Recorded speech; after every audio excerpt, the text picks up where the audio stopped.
Welcome to the Gay Buddhist Forum, where teachers from all schools of Buddhism offer their perspectives on the Dharma and its application in modern times, especially for LGBTQI audiences. These talks are offered freely to the world and made possible by appreciative listeners. If you would like to support our efforts to share the Dharma with underserved audiences, please visit gaybuddhist.org. There you can donate, find a list of upcoming speakers, or enjoy many hundreds of these recorded talks dating back to 1996. Welcome. We have a custom of introducing ourselves before the speaker begins. And my name is Paul. I'm Carol Newhouse. I'm Lauren. My name is Dave Managarajan. My yoga name as well. Alfred. Bob Seelkan. John. Snake. Jack. Lucius. Robert. Douglas. Greg. Peter. Jim. Clint. Michael. And I feel a heart connection to her because I've sat at retreats with her. She co-led some retreats at Yunnan, and I see her at a lot of functions as well as being here. I'm very grateful that you're here, Carol. Thanks, Paul. Carol's in the lineage of the meditation master U Ba Khin and his Dharma heir Ruth Dennison. She is a guiding teacher of the Lesbian Buddhist Sangha in Berkeley and the Women's Dharma group in Sebastopol. She has studied and practiced Vipassana meditation since 1977. Okay, Carol. Thanks. Wow, it's nice to be here again. It always means a lot to me, and it's kind of special because of our Lesbian Buddhist Sangha. And I may have told some of you before, I feel like this is kind of a brother group to us, even though we don't do anything together and never see each other. But, on a psychic level, I'm so glad you're here, and whenever I have a chance to come or hear about something, and I think several of the women feel the same way in the East Bay, so it's nice. I just chose this topic, right speech, or a nicer way of putting it is wise communication or loving communication, because it's kind of up for a lot of us in our Sangha, and I've even been going around sometimes and speaking at some other local groups, and I was surprised to see that with all the workshops people go to, on this issue, right, and how many self-help books there are, or whatever, on a psychological level, people still don't know how to talk to each other. And of course, I have my problems too. So coming back to that one more time and understanding that it's part of the Dharma and very central to the Dharma, I've been revisiting it for the last few months, so I thought I'd share with you some thoughts on that. I also have an incarnation as a LCSW, a social worker.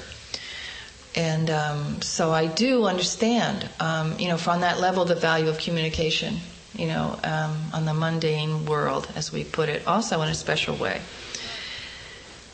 But even being a teacher of the Dharma and trying on some level to transcend some of these difficulties, I still come back to the same thing, that we talk a lot. We do. Even the more quiet ones of us do have to answer our phone machine messages eventually. And learning to speak wisely, to me, has become a significant tool. Not just something that we have to do because we communicate, but if we really can sink into this, the understanding that every time we open our mouth, now just think of all those opportunities. We have a chance to connect with someone, on whatever level possible, or to perhaps cause, putting it simply, a disconnect or some kind of difficulty, even if it was an unintentional one. Every single time.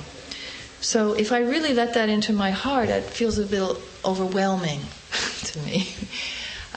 So I don't mean to set up any difficulty, but I do think that many of us are somewhat unconscious about our speech. It's not our fault. It's a lot about our culture. Even though they talk about speech being so important, they don't really, at least in my world, give us a way of connecting in a very deep way. And so, the Dharma, of course, comes home with it. And there's a lot of reference to speech and listening in the Dharma. I'm just going to mainly technically cover 2 places it shows up, but I'm sure you're familiar with many. So let's just start with the precepts. I'm sure many of you know what I'm talking about. The Dharma's training vows, and in different traditions they come out a little differently. But basically very central to this in all traditions is what they call, if you want better words, the understanding of not harming through our speech. It's usually kind of put in the negative, not taking what is not given, not harming through speech, for example. If you go through the Theravadan tradition, which is mine, it's one of 5 precepts. So it's pretty big, pretty central. They don't talk about not hearing or not tasting or not touching what is not, they say don't talk and cause harm. So in a sense, I think that's validating what I'm saying about how important this really is.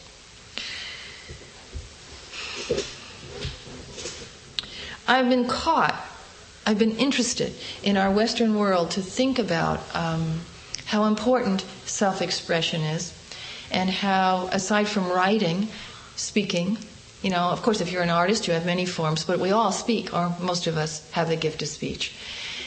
And if you're familiar with the chakra tradition, from the Hindu lineage and the Indian people, you'll know that the 5th chakra, right, sits at the voice place. It's interesting to kind of combine things, I think, and pile them on top of each other. And the way I was taught in that tradition, again, it's the seat of self-expression. Very, very important. Perhaps in our Western way we misinterpret that and think it's very important to put ourselves out there a lot. But my understanding is just to be very mindful that this place in our physical body is the door, right, from our heart into the world. That when we open our mouth, we express, if we're good Dharma students anyway, the truth of who we really are. So it's a very deep thing in a way. I don't think I need to say too much more about the precepts right now, but understanding that's an ethical training, right, and a moral training. And so again, speech, being very careful with it and how we use it. And then, of course, in the Buddha's actual enlightenment sermon, if that's the way you understand your tradition, the way I understand it is when the Buddha stepped out from the Bodhi tree, what he started talking about was the path, the Eightfold Path. And again, right speech hits us in that one too. The very first thing, the very first sermon. How to behave, if you like, how to live our lives, right speech, right action, right livelihood. You've probably heard those 3. Right speech, though, right there again. So I think the Dharma is really saying and pointing to how powerful these words are that we create. It also gives us a way of dealing with this. It just doesn't say, be good, watch out what you talk about. It also gives us our practice, right, our meditation practice. And however you do this, and whatever way you do it, I'm sure it's about paying attention to what you do and say. So I don't see a split here, in other words, between daily life practice, let's call it, watching what you say in the workplace, and the meditation on the cushion, right? Because as we deepen in our meditation process, we're more aware of who we are, our motivation, right, our thoughts, our feelings. As we go to do this, and communicate with someone, hopefully we're a little more deeply in touch, right, with what's coming up for us and how it even maybe feels in the body. I know in my tradition there's a lot of emphasis on the first foundation of mindfulness, which is the body and the sensations. And I find that personally extremely helpful in this kind of thing, because it can get kind of heady. What am I going to say and how am I going to be or something, and thinking. But when you're feeling your way into speech, to me that's a safe place to be, a good solid place. So the practice helps us stay in connection with our body, with our thoughts, right, about what maybe we're going to say. So I think then the speech or the words, perhaps they come from a connection, from a connected place, and not a disassociated, maybe fearful or disoriented place. I brought a couple of people with me in terms of their books. Ayakema, I don't know how many of you are familiar with her. She's one of my favorite women teachers. Unfortunately, she passed away a couple of years ago from breast cancer. She was a Theravada nun, a Western woman, and she's written several books. This one is called Being Nobody, Going Nowhere. That title is always a challenge for me. And she talks about speech. Speech is based on thoughts. And if we have any control over our thoughts, see, there's the practice. If we have any control and understanding of our thoughts, we learn to have control over our speech. We become mindful of everything we think and learn to change it from the unwholesome to the wholesome. Right? That's the general Dharma terms. And then she says, unless we learn about speech, we're not going to have very many friends. She was kind of like that. She would kind of zap people personally. So she's a little controversial. But sitting with that understanding led me to, well, what is the purpose of speech anyway? What am I doing when I open my mouth? And I think in a higher way for me, it's about connection. And this is just my personal understanding. It's about not just saying something, but also hoping that whatever it is I have to express will connect with someone or a group or something. There'll be some good connection and some good result. So a kind of a connection, perhaps a purposeful awakening, maybe. That would even be a higher purpose, maybe. And maybe even a liberation of any kind of suffering or difficulty. So I see where she says, I won't have very many friends if I don't pay attention. And it's a cute way of saying something very deep. I won't connect. So I thought I would go over maybe 4 areas of disconnect. In other words, I'll try to do it as quickly as possible, but we have till 12, is that right? That is correct. Ways that we tend to disconnect, and this is really from the Dharma, putting it a little bit in Western language. The areas of difficulty. Words can confuse, and they can distort, and they cause us disconnect, even without our intention. And how many times have you said to me, you're just not understanding me, you're misunderstanding, that kind of thing. We say it all the time. What the Dharma does, it points to honesty in this one, though. And I think this is a difficult subject, perhaps for us, again, in our culture.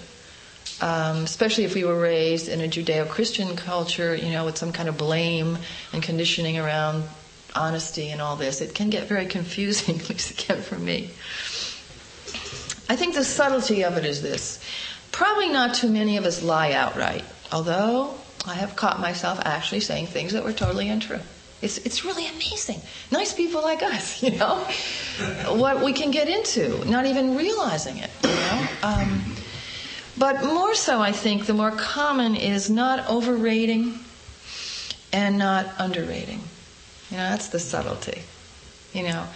I've been trying to think of some good examples of this.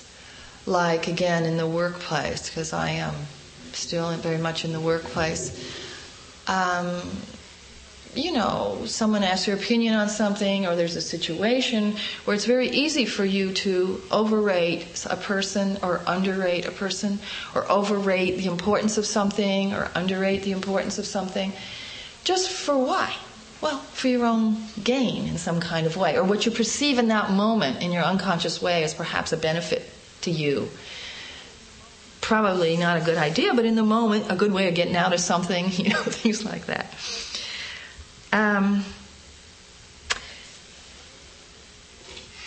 Carol, I Yeah. have a problem with sin that you mean by overrating. Overrating? Let's say, how did that meeting go? Oh, it went really, really well. I mean, there was a few problems with blah, blah, blah, but basically, it was okay. It was fine. The meeting was horrible. It was a real pain in the neck. I had a lot of trouble with this person. I'm really worried about the staff member, how they're going to carry out their duty. But it's really not something I want to deal with this, my boss right now, or in this situation. And I've probably been conditioning and doing this for a while, I would guess, if I did something like that, Now, what reason I might be doing that, we could sit and speculate for hours. To protect myself because it's my boss, because I don't want any problems, because I don't have time. But in the long run, something like that's going to catch me up. You know what I'm saying? That distortion of the truth. Let's put it that way. What do you do, like in a social situation? People say, "How you doing?" And you're feeling lousy. And so fine, thanks. You sit in that situation. I know. I mean, in a way, they really don't want to hear all about your aches and pains and emotional turmoil. And well, they did ask a question. Yeah. They asked, how are you doing? I mean, I'm just giving you my understanding of this. It's all going to depend on all of you and your situation in the moment, right? But I feel if someone asks how I am, I have to do the evaluation that you're doing. But I would certainly try to give them a piece of the truth. I would try to not say, fine. If I was, not feeling very good at all, I would say, well, things haven't been that great lately, but, I'd give them an out. I wouldn't, blunder into it with them, But I would try, that's all I'm saying. It's subtle, but I would try to go in the truth. If they ask the question, what are they asking me for? Now obviously they're not asking the question. Probably they're just saying something, right? But that's another difficulty that I'll get to. It's called empty words and meaningless talk. Now I suppose if I assume meaningless talk is coming at me, I might, and I'm really sure of that, I might not go there, but then I might question why I'm in a situation where there's so much meaningless talk, so I don't know. Or I might not be somebody I'd hang out with a lot, it could go on and on. And this one I think is particularly difficult. I want to go to another level of it. I want to talk about some of the motivations why sometimes embracing honesty isn't maybe the best thing, or we might question it, like what you brought up. We have to look into the motivation, I think, why we might not want to. In your example, what might be the motivation? Let's just take Clint's example of not going on into this with this person. I mean, it fits some of my description here, actually. It's interesting. The first one is self-protection. Right? Maybe you're going to be vulnerable to this person doesn't care. Maybe you're going to upset yourself by talking about it. I mean, there's just a couple of things that come to mind. And maybe some self-protection is okay. This isn't a heavy thing. We just need to be aware of it. You know how the Dharma says, just be aware. Just be mindful. Be aware that you chose not to tell the truth, if you want to look at it that way. That may be okay, but at least you know. You know how many of the teachers say it doesn't matter so much as long as you know what it is you're doing. And you're taking some responsibility for it, and you're understanding later what the consequences of that decision might have been. Like if I realized that I was holding back a lot from telling people how I was really feeling out of self-protection,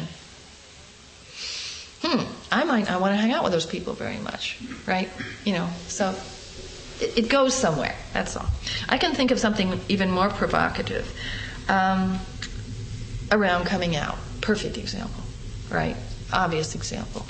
We all know it well, and it ranges the whole gamut in one day, probably, right? If we're really aware of this, to the degree we're who we really are, right? To the degree we're not. So we all aren't totally honest, I don't think the Buddha or the Dharma is asking us to hurt ourselves. I know that much, right? Especially on the physical plane. We're not supposed to put ourselves in dangerous situations, so we wouldn't do that. But we also, maybe more on the emotional or spiritual plane, want to work on, allowing for who we are and that being okay. And protecting ourselves, at the same time. It's hard. Let's just take another one. Sometimes we're dishonest a little bit, I think, out of greed.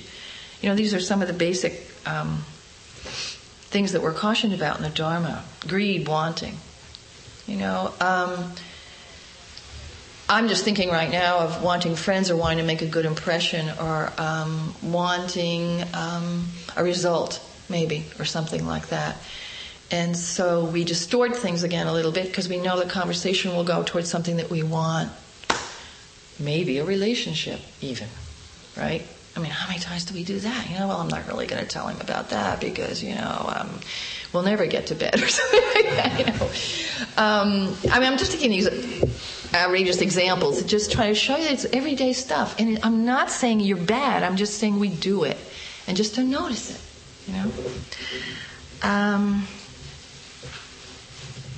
money, class background, some other things about ourselves I think we sometimes don't reveal out of self-protection or a sense of wanting something, wanting to be part of something, wanting to be not misunderstood or somehow subtly excluded, all kinds of things like that. And then there's just plain hate and anger, distorting the truth out of anger. Subtle again. There's not probably too many of us that have caught ourselves lately and just outright saying something, creating a lie about someone. People do this. It happens in my workplace, actually. I'm really on the workplace today. People create slander even. They exaggerate gossip. It's like the telephone game. By the time it gets to you, you knew that the person did something a little weird, but now it's like really, really awful what they did, that kind of thing. So those are subtle ways of saying that anger and hatred can distort the truth, that's all. Words can just plain ordinary create disharmony. This is a little more subtle and a little more easier to understand. When we go to communicate, if we're not careful, we can actually break up a whole relationship, right? I mean, how many of us have done that?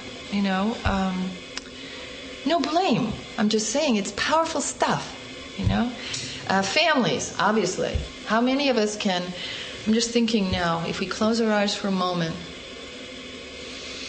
I bet each one of us, if we had the time, could go around the room and remember some hurtful words, that someone either said to us, that they're still kind of stuck in our heart somewhere, or something we remember that we feel really bad about saying, and maybe the heat of anger or something, and we're trying to take it back, but we found out it was hard to take back for some reason. Maybe family stuff, right, from our childhood. I can think right now of something my mother said. I can think of something my sister said to my mother that always comes up in our family. This is easier. She said it. She said, "You're just like Hitler." I mean, my mother is 85 years old, and the other day on the phone she brought that up. My sister must have been, 15 or something. Amazing, isn't it? Whoa. Now, I'm not saying my sister was a bad person or anything because she blew up at my mother like that. It was unskillful. She's 15, she was pissed off. But my mother didn't have the tools, doesn't have the tools to move through that. And it's just sad, that's all. So if we can avoid a little of that extreme stuff that comes out of our mouths, it's good. Thich Nhat Hanh says it really clearly, I love this. I feel he cuts through so much stuff. He says, words either create happiness or suffering. Every single thing you say. So I'll say, ugh. So I go in the store and I want to ask where the toothbrushes are located. That's causing something. He said, well, your tone of voice, your expression, will either push it a little bit toward making that person's day a little happier, subtly, or a little worse, right? Where are the toothbrushes? Very interesting. It's scary on one hand, but it's very empowering on the other, right? Because I think, wow, here's a tool I use all the time that if I just work with it, I can really do some good. Kind of nice. So no backbiting, the Dharma says, no talking people down. I've kind of alluded to that. Words can hurt if we speak rudely. That's where we're coming to now, kind of harshly, those kind of things. Now, this has a cultural overtone. though, right? And I think it's important to mention that.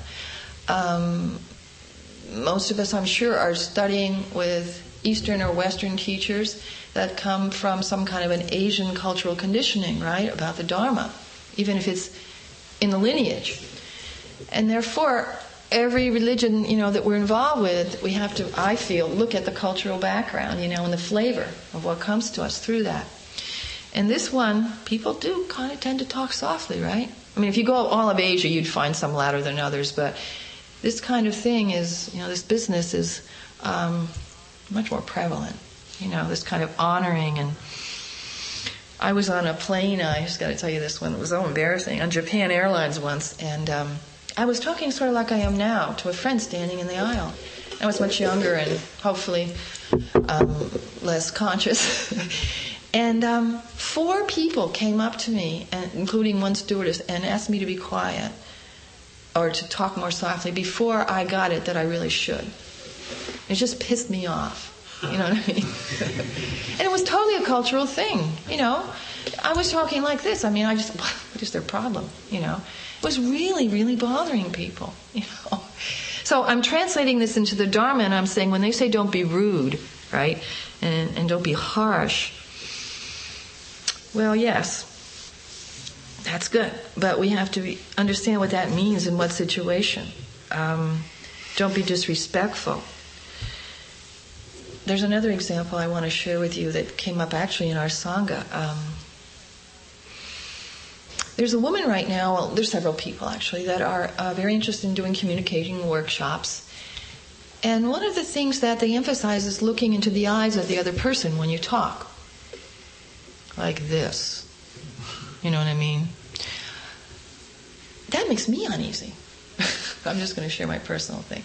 Let alone other people that I know that are not of my culture. I tried to share that, and I guess my skillfulness was somewhat lacking because it was taken as a criticism, and I didn't really mean it that way. I just meant, just be careful. You know what I mean? Check it out. I know, one of my friends actually told me, that would be, unless we were very intimate friends, that would really be taken as an affront almost, or a challenge, or a lack of disrespect. A glance, sure, but this kind of thing, over 10 minutes, no, So how we do this, we have to take into consideration. And again, the Dharma gives us the tool, mindfulness. You're not going to look at somebody in the eyes who's going like this the whole time, right? So, breaking through conditioned mind and dealing with what is. And the last thing that I mentioned earlier is empty words. We kind of referred to that, the empty words. How are you? It can go on much longer than that, right? Well, I went here and I did that and I went there and and this and I'm just kind of annoyed by that, but really, and you just think, oh my God, Whew. The Dharma calls that foolish babbling. Now again, I don't want us to be judgmental of ourselves or anyone. People have different styles, so we have to get beyond just the initial presentation. But I can babble, especially on the phone. Blah, blah, blah. I grew up in New York. People talk fast. They talk a lot, But I do want to be mindful that there's something I'm trying to communicate. There's some heart connection there. There's something going on. The Dharma actually says it's draining of our energy. I even read somewhere where a teacher said that it was robbing us of our life force, even. Because if you think of the breath, and the connection here in the chest center, you could see how a lot of sort of just kind of spewing out of the life force. Interesting. I'm going to read you these words that the Buddha said. They're, again, to be taken, I think, with our cultural overtone, but he did say this to his son, Raula, who was in training in the monastery as a novice. Raula, if you know anything that is hurtful and untrue, don't say it. If you know anything that could possibly be helpful but is untrue, don't say it. If you know anything that could be hurtful but is true, don't say it. You know, guys are eliminating a lot here. If you know anything that is helpful and true, find the right time to say it. So what I take from that is just a lot of caution, right? And respect for speech. Finding the right time. Well, what is the right time to say it? Right? To say anything. The Dharma also gives us some instruction here. And you're going to know what I'm going to say when the person or the situation is agreeable, right? Not going headlong into something that's a setup, that's likely to fail. Having some sense that the person or the group has somewhat of an open mind or a peaceful mind, some sense of that, when you're coming at them. And then it turns it around and points it to us. But anyway, rather than worrying so much about their state of mind, worry about your own first, right? What about you? Thich Nhat Hanh says, he does his whole peace treaty. You've probably heard of that, about how to communicate with people, and he has, when there's problems, and there's rules and steps to it. It's kind of like an intervention. And one of the things he says there, if you're going with someone, particularly when it's something difficult, make sure you have only loving feelings for the other person when you approach them.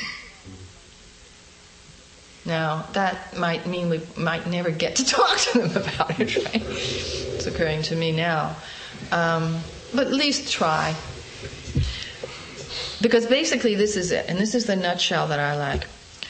Communication really only happens, good, deep communication, dharmic communication, only happens when there's no sense of opposition. Isn't that nice? So in other words, it's like a flow. Like you're not opposing yourself, you're at peace with yourself, you're open-hearted, and the other person isn't necessarily in opposition.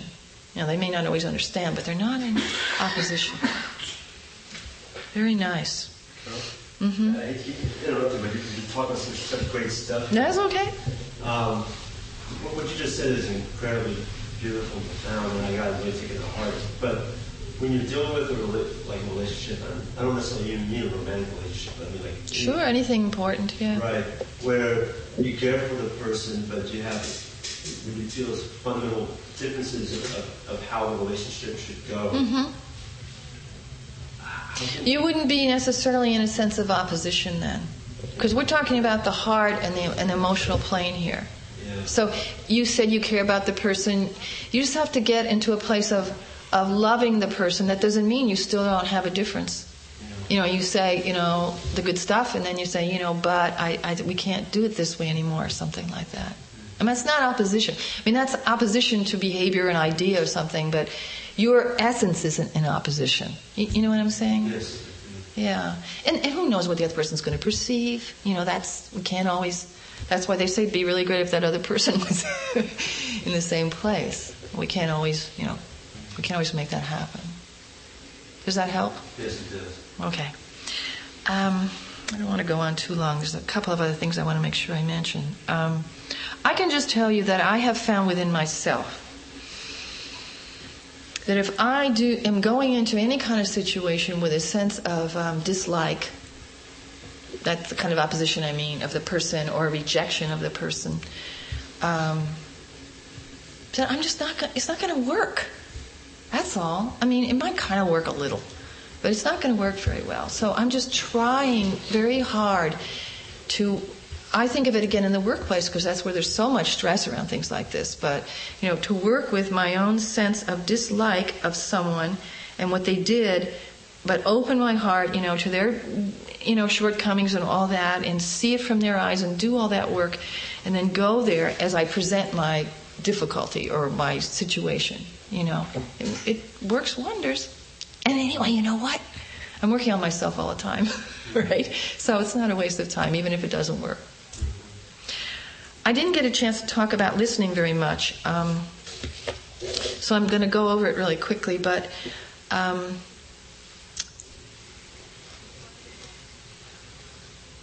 implied in all this is some of the listening is a two-way street, and our meditation practice helps us to listen. So I didn't spend a whole lot of time on it. Mindfulness is a listening tool, right?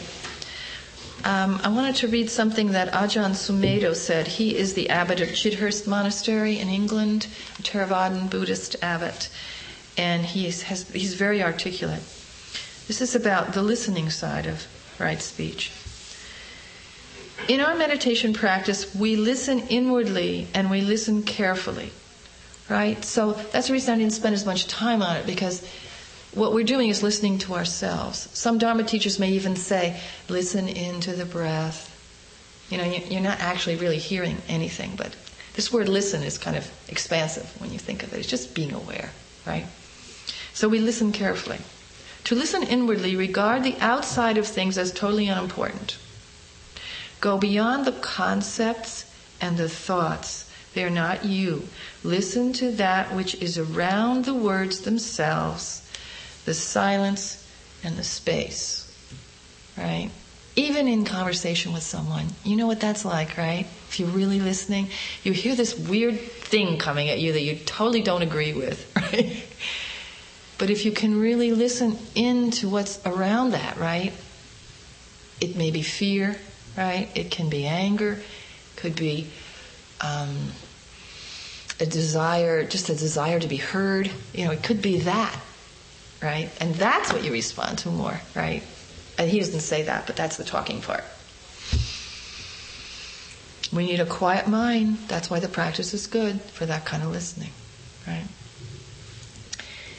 And I think I'll just close with my current favorite Zen poem. I may have even read this here before. It's been current for a year. Because I practice listening a lot with listening into nature as well as in the sitting practice. I find nature is an easy tool to listen into. That sense of opposition we talked about disappears. It's not threatening. You know, I can really listen in. And there's no harm there. I feel safe. This is a beautiful poem by a Zen nun. 66 times have these eyes beheld the changing scenes of autumn. I've said enough about moonlight. Ask me no more. Only listen to the voices of pines and cedars when no wind stirs. Only listen to the voice of the pine and cedar when no wind stirs. Some of you have actually maybe had experiences like that in nature. I don't know. So may we deepen in our understanding of the power of words. May we cultivate the wisdom to investigate the thoughts that lie behind them.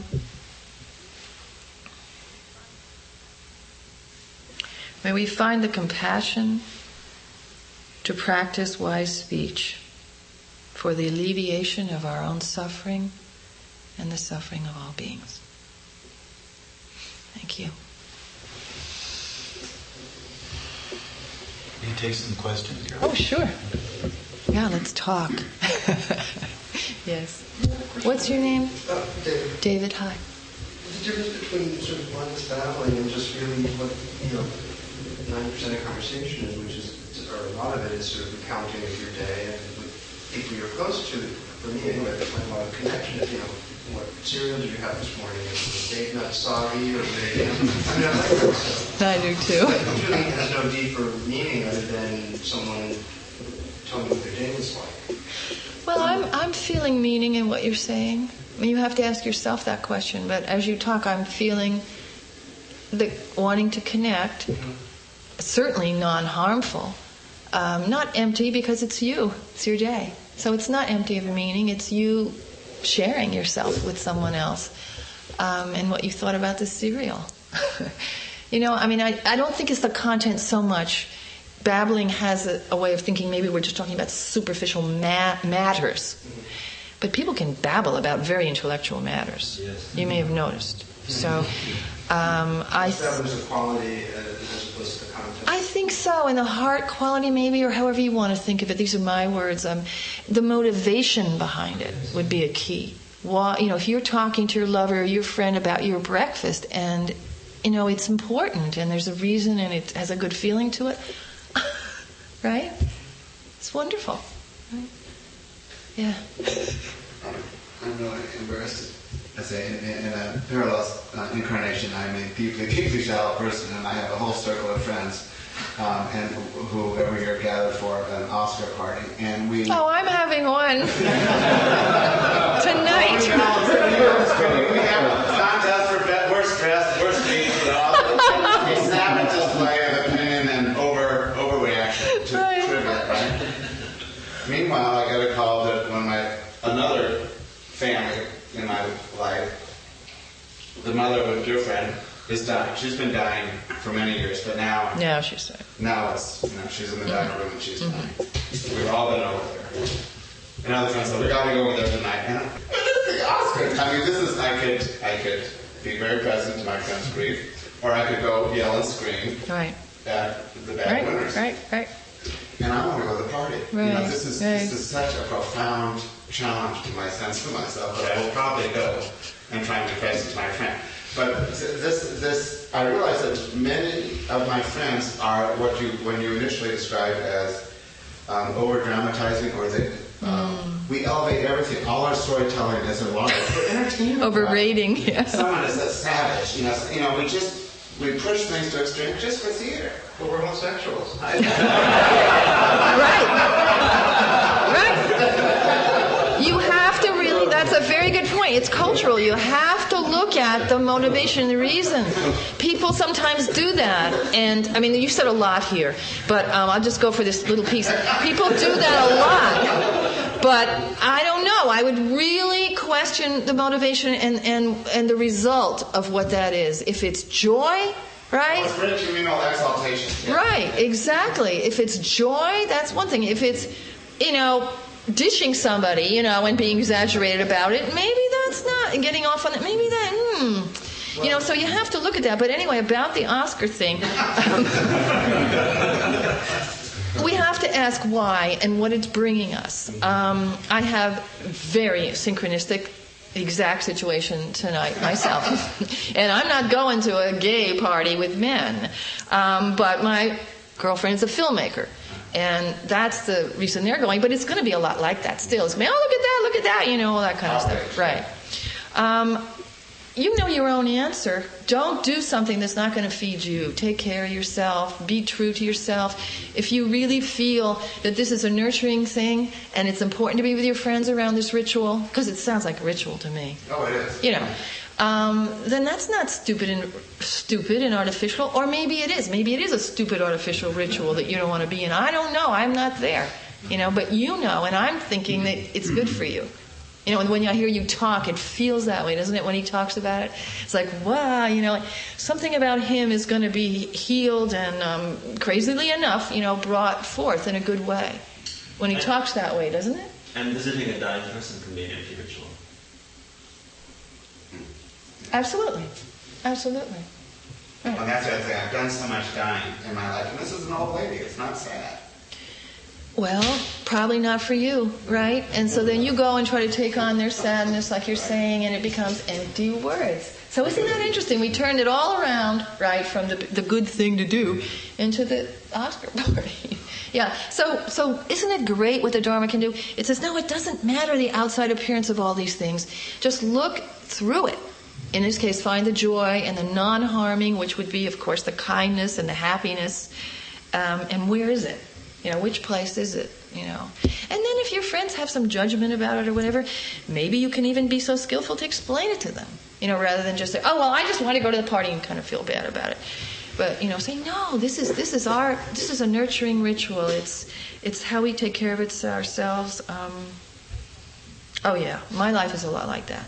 I just got back from Mexico, and it took everything I'm telling you, in my, how can I say, little repertoire to be able to tell the Sangha that I went to Mexico. Because, I should be like studying somewhere, or going off on, a 5-month retreat, or, not just going to Mexico and having tequila and having a good old time. I don't do drunken brawls, but, being part of the culture and having fun. So, I don't know. Anything else? Yes? How do you deal with silent communication? Because oftentimes that's the thing for me that I found most difficult is having somebody mistake silence, or if you're in a situation with people that are uncomfortable with each other and there is silence. And sometimes that can be as hard a communication as saying anything. Because oftentimes if you say something or try to break that ice, it becomes worse, I find. So you usually just keep silent then in those situations? It depends. But Yeah, it would depend, wouldn't it? Yeah. What you're saying to me sounds like there's not a lot of understanding or skillfulness about silence with the people that you. That's what I found with most. I think a lot of them in our culture, silence is a problem, and I think that people have a real trouble feeling each other out. I mean, that's the thing I get into a lot with people, especially with them, working with them, is that silent communication is actually, I find, much harder than actual communication. Do people generally think that's true? Yeah, I think in our culture again.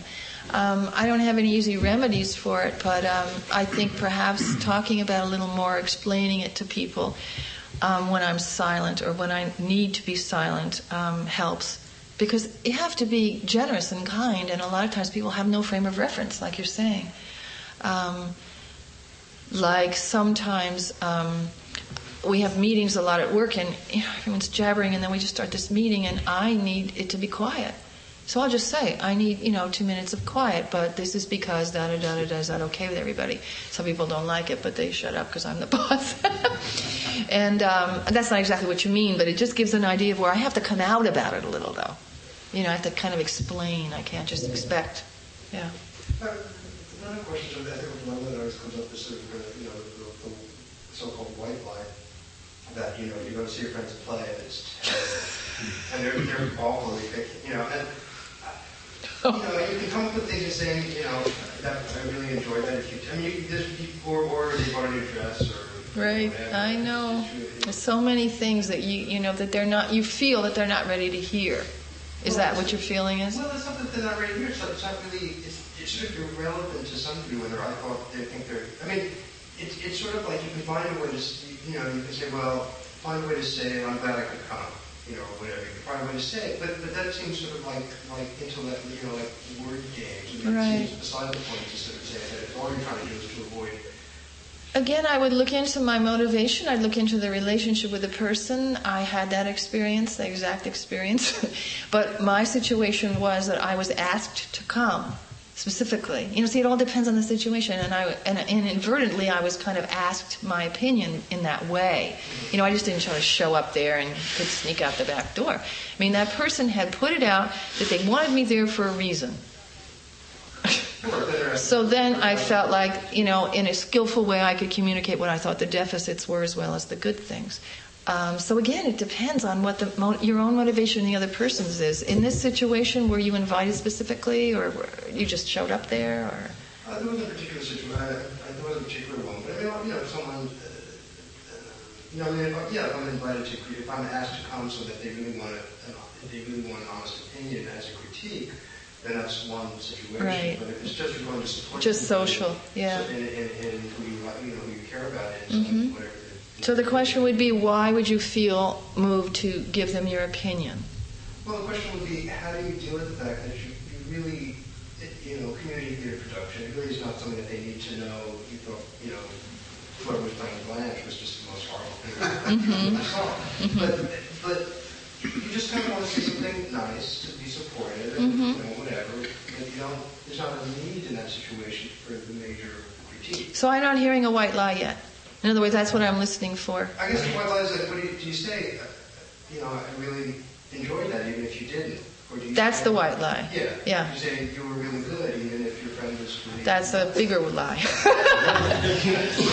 Personally, for me, I would avoid it. If I was not asked personally, it wasn't a connection, and I was just there in the community and something happened and I didn't like it, I would avoid it because I would see it as, unless I thought I could be skillful, right? If I thought, if I get that guy outside and I just mentioned da-da-da about Blanche, he'll probably really hear that, and that could be really helpful. If I could figure it out. But if that was just too much, and not appropriate, I would let it go personally, because it would just be hurtful. See, it wouldn't go anywhere, right? What's the point?